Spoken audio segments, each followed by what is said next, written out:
Good morning again, everybody. Sarah here. Our t-shirt fit of the day. Not that you guys care, but take a look. It's in a book. It's Reading Rainbow. If you're an 80s or a 90s kid, you know about that.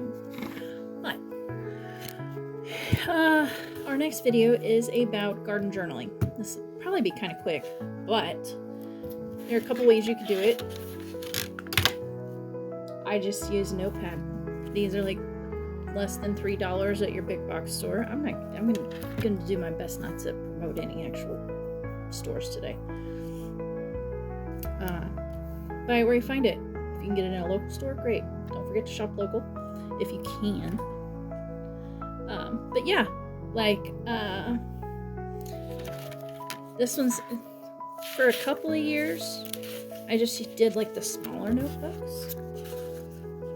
But I tend to lose them. Like little ones like this, I tend to lose it. So I got a bigger one. And I keep it in a drawer in the wintertime until it's ready to pull out for seed starting. I go through and I look and see what did well and what didn't, because I will journal that throughout the summer. What tomatoes were more prolific than others, what worked, what didn't.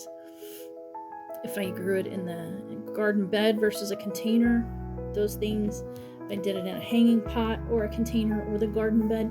It's all stuff worth writing down, because some technique may work better for you than others, and depending on where you're at, it may work better.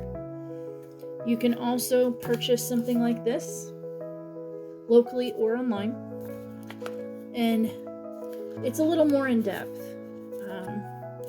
I'll turn the phone around in just a second. Pause.